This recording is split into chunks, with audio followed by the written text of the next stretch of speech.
Hello, dear students. Good morning, all of you, and welcome to my YouTube channel All Exam Average. प्यारे बच्चों, आज हम मानव भूगोल के मूल सिद्धांत पाठ्य पुस्तक का तीसरा अध्याय नाम है जनसंख्या संगठन। आज की कक्षा में हम जनसंख्या संगठन के तहत मुख्यतः लिंग संगठन तथा ग्रामीण शहरी संगठन और साक्षरता पर चर्चा करेंगे। प्यारे बच्चों, सबसे पहले हम जानना चाहते हैं कि जनसंख्या संगठन किसे कहते हैं। देखिए, लिखा है कि किसी भौगोलिक क्षेत्र यानी क्षेत्रों, भौगोलिक क्षेत्र का अर्थ क्या है? प्रादेशिक स्थल। क्या है? प्रादेशिक स्थल यानी भूमि का भाग। किसी भौगोलिक क्षेत्र में रहने वाले लोगों का यानी निवास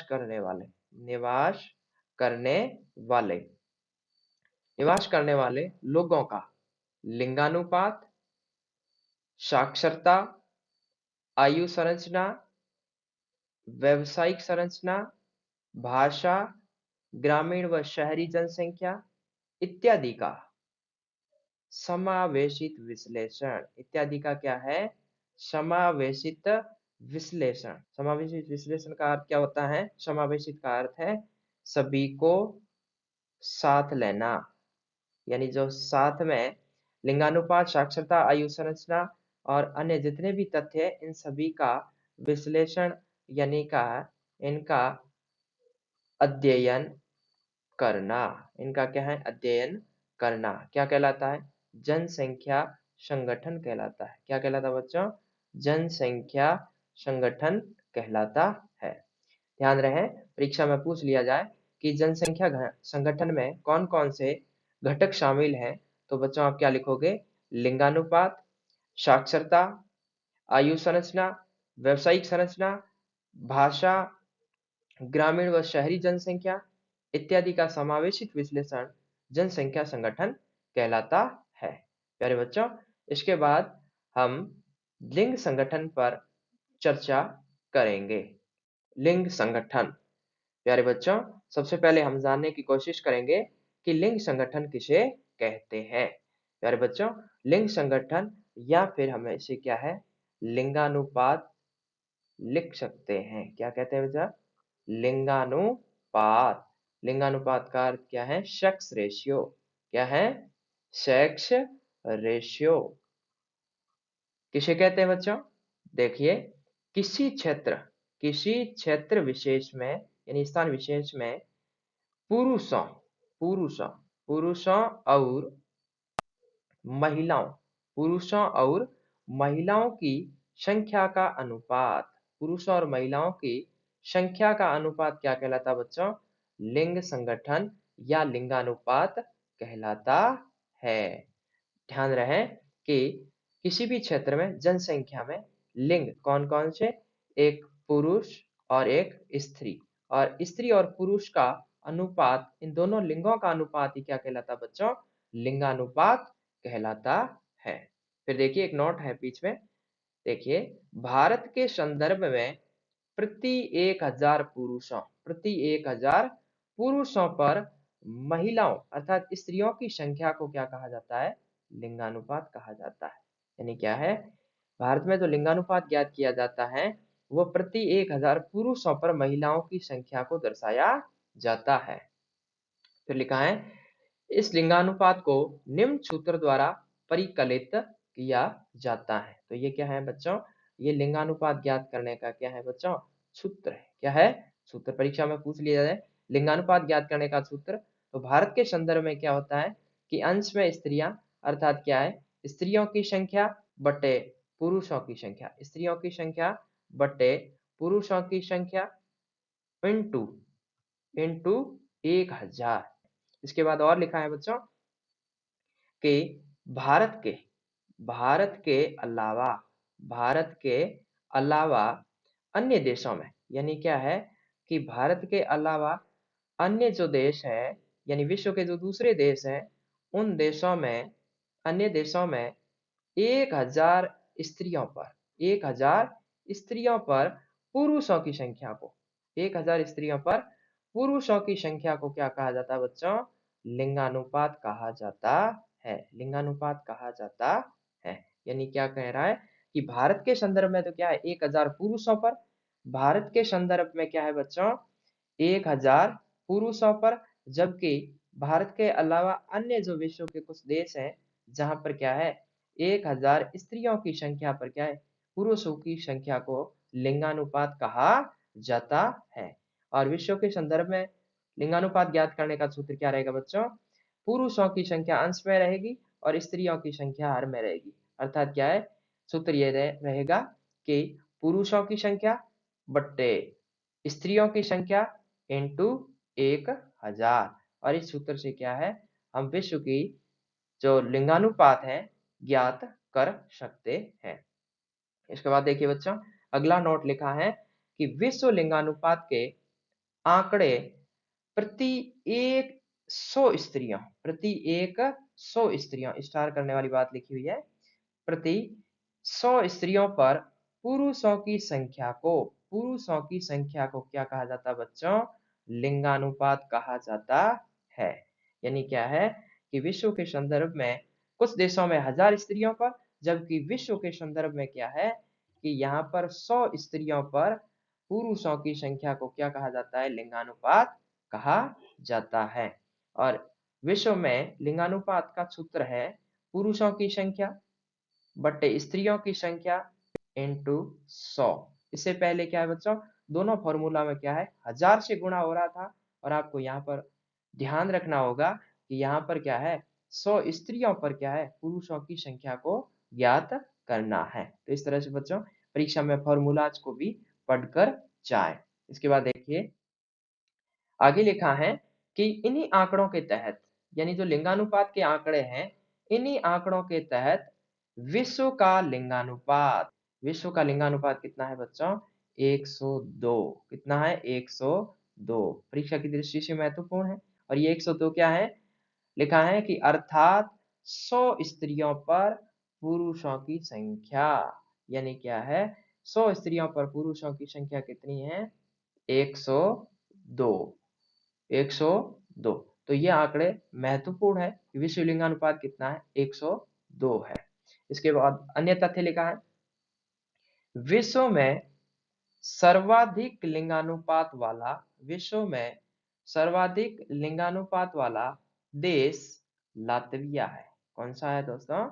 लातविया। कौन सा है? लातविया, जिसका लिंगानुपात 85 है। 85 है। क्यों? क्योंकि विश्व में जो लिंगानुपात ज्ञात किया जाता है वो किस आधार पर किया जाता है? 100 स्त्रियों पर, और 100 स्त्रियों पर पुरुषों की संख्या विश्व में कितनी है? 85। कितनी है बच्चों? 85। तो इस तरह से क्या है कि परीक्षा में पूछ लिया जाए कि सर्वाधिक लिंगानुपात वाला देश कौन सा है, तो आप उत्तर क्या लिखोगे? लातविया। ये महत्वपूर्ण सवाल है। फिर देखिए विश्व में न्यूनतम लिंगानुपात, विश्व में न्यूनतम अर्थात क्या है? सबसे कम, यानी सबसे कम लिंगानुपात वाला देश कौन सा है? यूएई। कौन सा देश है? यूएई। यूएई यानी क्या है? यूनाइटेड अरब अमीरात। कौन सा है? यूनाइटेड अरब अरब अमीरात। अमीरात है, जिसका लिंगानुपात, यानी यूएई का लिंगानुपात है वो बच्चों कितना है? 311। कितना है बच्चों? 311। 311।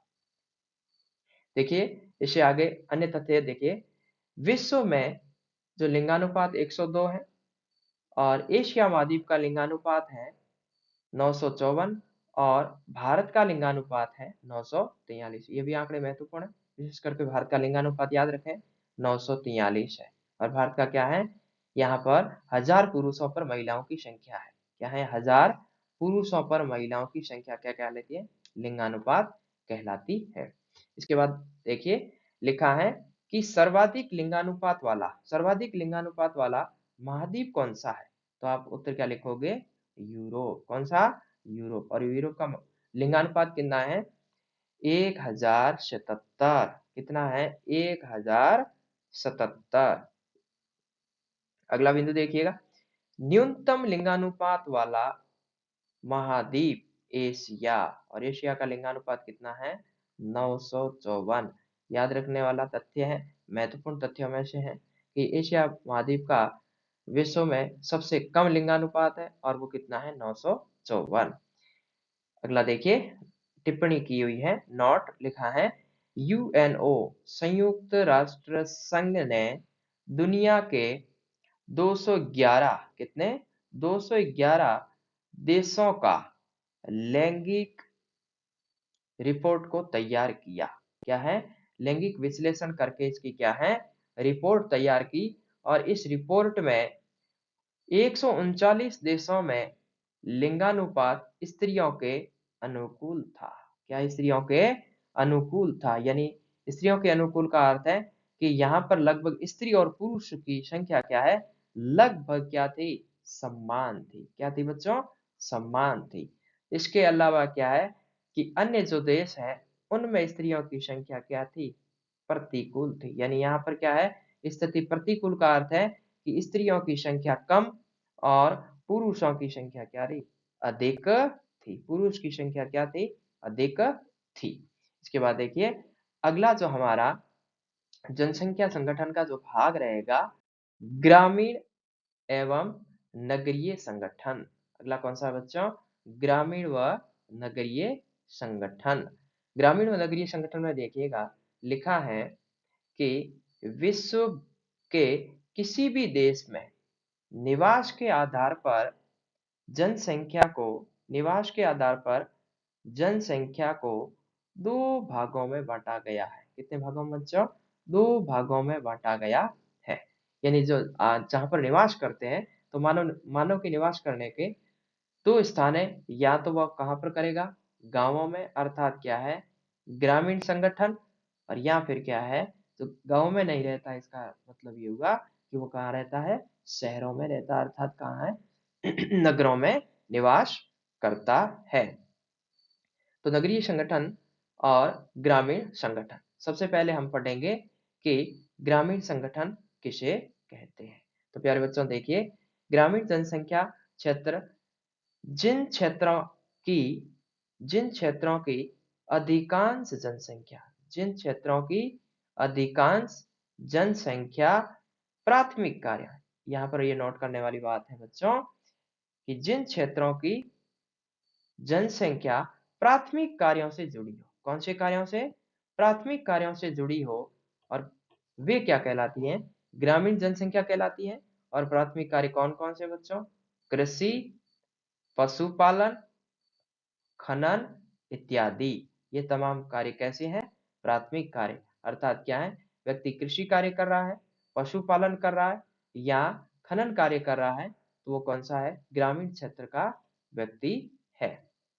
इसके बाद देखिएगा एक टिप्पणी है, इसमें लिखा है कि दुनिया के विकसित देशों में, यानी जो डेवलपमेंट कंट्री है, उन कंट्रीज में अधिकतर पुरुष, क्या बच्चों, अधिकतर पुरुष गांवों में रहते हैं। जो डेवलपमेंट कंट्री है वहां पर जो पुरुष रहते हैं गांवों में, जबकि जबकि अधिकतर महिलाएं नगरों में निवास करती है। तो ये बच्चों ध्यान रखना है कि जो देश विकसित अवस्था में कैसे हैं, जो देश विकसित है वहां पर क्या है कि जो पुरुष है वे कहाँ निवास करते हैं, वे करते हैं गांवों में। कहाँ पर, गांवों में। और जो महिलाएं हैं वो कहाँ पर निवास करती हैं, शहरों में। कहाँ पर, शहरों में। फिर लिखा है कि महिलाओं के नगरों में निवास करने के प्रमुख कारण, निवास करने के प्रमुख कारण कौन कौन से हैं। देखिए, पहला कारण है कि महिलाएं जो देश है वहां पर शहरों में क्यों रहती है। तो सबसे पहला कारण है कि शहरों में महिलाओं को रोजगार मिलता है, अर्थात शहरों में रोजगार की अधिकता रहती है। इसके बाद दूसरा कारण बच्चों देखिए, दूसरा कारण है कि सामाजिक बुराइयों का कम होना, यानी क्या है कि वहां पर शहरों में महिलाएं क्या है, सुरक्षित महसूस करती हैं। और तीसरा देखिए कि महिलाओं का शिक्षित होना, यानी महिलाएं हैं जो विकसित देशों की महिलाएं हैं, वो गांव छोड़कर शहरों में इसलिए जा रही है क्योंकि उनमें क्या है, जागरूकता है और वो क्या है, शिक्षित भी है। अगला देखिए, नगरीय जनसंख्या। अगला क्या है बच्चों, नगरीय जनसंख्या। नगरीय जनसंख्या देखिएगा, नगरीय जनसंख्या क्षेत्र जिन क्षेत्रों में अधिकांश जनसंख्या जिन क्षेत्रों में अधिकांश जनसंख्या गैर प्राथमिक कार्यों, नोट करने वाली बात आ गई बच्चों, गैर प्राथमिक कार्यों से जुड़ी हो, गैर प्राथमिक कार्यों से जुड़ी हो, वे नगरीय जनसंख्या क्षेत्र कहलाते हैं। अच्छा, गैर प्राथमिक कार्य कौन से, जो प्राथमिक कार्य नहीं होते हैं। प्राथमिक कार्य का अर्थ यानी क्या है, जो प्राथमिक क्रियाओं से जुड़े कार्य नहीं हो। तो जो प्राथमिक कार्यों से नहीं जुड़े हैं वे द्वितीयक कार्य यानी क्या है, द्वितीयक क्षेत्र से, तृतीयक क्षेत्र से या फिर चतुर्थ क्षेत्र से जुड़े हो सकते हैं। तो ध्यान रहे, जो गैर प्राथमिक कार्य से जुड़ी हुई संख्या है वो कहाँ रहती है, शहरों में निवास करती है।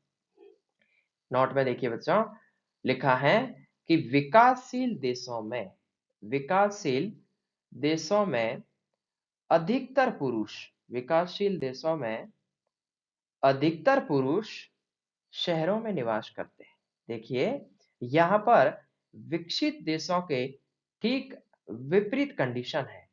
विकसित देशों में पुरुष गांवों में निवास करते हैं, जबकि विकासशील देशों में पुरुष शहरों में निवास करते हैं। फिर लिखा है कि नगरीय जनसंख्या क्षेत्र में महिलाएं गांवों में निवास करती है, गांवों में निवास करती है। देखिए हमारे यहाँ भारत में ऐसी कंडीशन देखी जा सकती है जहां पर क्या है, पुरुष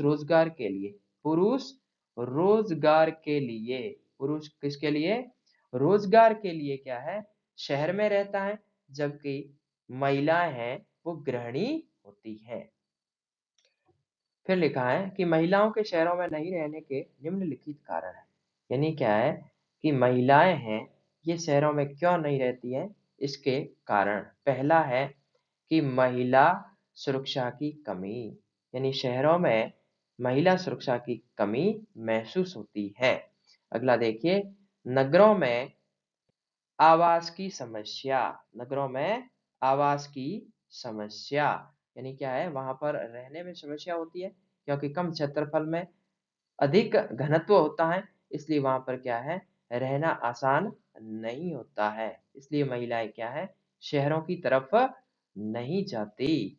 अगला देखिए, महिलाओं के रोजगार के अवसर कम, यानी क्या है कि वहां पर अर्थात क्या है, शहरों में महिलाओं को रोजगार नहीं मिलता है, जबकि गांवों में वो क्या है, कुटीर उद्योगों से जुड़ी होती है। किससे जुड़ी होती है, कुटीर उद्योगों से जुड़ी होती है। अगला देखिए बच्चों, लिखा है कि महिलाओं को रहन सहन की समस्या रहती है, अर्थात वहां पर क्या है, अधिक सुविधा नहीं होती है। अर्थात क्या है कि वहां पर महिलाएं सामान्यतः शहरों की तरफ कम पलायन करती है। यहाँ पर आगे देखिए बच्चों, इसके बाद में हम पढ़ेंगे साक्षरता को। देखिए बच्चों, साक्षरता में, साक्षरता कहते किसको है उसके बारे में देखिए। पहले लिखा है कि 7 वर्ष, कितने वर्ष बच्चों, 7 वर्ष, 7 वर्ष या उससे अधिक, 7 वर्ष या उससे अधिक आयु का व्यक्ति जो पढ़ने और लिखने के साथ साथ पढ़ने और लिखने के साथ साथ सामान्य गणना का कार्य करने की योग्यता रखता हो। यानी क्या है, साक्षर किसे कहेंगे बच्चों, ऐसा व्यक्ति जो 7 वर्ष या अधिक आयु का हो, 7 वर्ष या फिर अधिक आयु का हो, और वो क्या है कि पढ़ने लिखने के साथ साथ क्या है, सामान्य गणना का कार्य भी जानता हो, उसे भारत में क्या है, साक्षर कहा जाता है, उसके क्या है, लिटरेट कहा जाता है। नोट देखिए, लिखा है किसी भी देश के सामाजिक एवं आर्थिक विकास, सामाजिक विकास और आर्थिक विकास हेतु साक्षरता दर, साक्षरता दर जो लिटरेसी रेट है, इसका अनुकूल होना आवश्यक है। यानी किसी भी देश का अगर सामाजिक विकास करना है या फिर उसका क्या है, आर्थिक विकास करना है, तो वहां के लोगों में क्या है, साक्षरता दर अच्छी होनी चाहिए। यानी क्या है कि वहां पर लोग पढ़े लिखे होना आवश्यक है। साक्षरता दर अधिक होगी उन देशों का क्या है, सामाजिक, उन देशों का क्या है, सामाजिक और आर्थिक, सामाजिक और आर्थिक विकास आसानी से होता है। आगे क्या लिखा बच्चों कि अच्छी साक्षरता, लिखा है अच्छी साक्षरता दर के निम्नलिखित प्रभाव है। यानी क्या है कि जिन क्षेत्रों में साक्षरता दर बेहतर अवस्था में, यानी क्या है, अच्छी साक्षरता है, तो उसका परिणाम क्या-क्या है, उससे क्या-क्या प्रभाव पड़ते हैं। तो देखिए बच्चों, पहला बिंदु लिखा है कि साक्षरता दर जिन क्षेत्रों में अच्छी होगी, वहां पर बेहतरीन साक्षरता दर होने से लोगों के रहन-सहन, रहन-सहन में सुधार होगा। वहाँ पर क्या होगा बच्चों? रहन-सहन में क्या हो जाएगा? सुधार, यानी लोगों का रहने का जो तौर तरीका है, उसमें क्या है कि आधुनिकता होगी। क्या रहेगी? आधुनिकता होगी। दूसरा देखिएगा, लिखा है यहाँ पर, ये दूसरा ही बिंदु है, यह दूसरा बिंदु है। लिखा है कि महिलाओं की सामाजिक स्थिति, कौन सी, सोशल स्टेटस है, वो बेहतर हो जाएगा। क्यों? क्योंकि महिलाओं में क्या है बच्चों, जागरूकता फैल जाएगी। जब महिलाएं क्या है, साक्षर हो जाएगी, तो साक्षर महिलाएं क्या है, अपने अधिकारों के प्रति क्या हो जाएगी, जागरूक हो जाएगी। और जागरूक होने के कारण क्या है, वो समाज में उत्पीड़न का शिकार नहीं होगी। इसके बाद देखिए बच्चों, अगला बिंदु लिखा है कि सरकारी नीतियों को समझने में मदद मिलेगी। यानी अगर साक्षर है महिलाएं, तो क्या है, सरकार की इनके उत्थान के लिए, अर्थात महिलाओं के सशक्तिकरण के लिए कौन कौन सी सुविधाएं और कदम उठाए गए हैं, उनकी जानकारी खुद महिलाओं को होगी। प्यारे बच्चों, मैं आशा करता हूं कि आपको ये टॉपिक अच्छे से समझ में आया होगा। इसके बाद अगला टॉपिक हम कल पढ़ेंगे। वीडियो देखने के लिए धन्यवाद।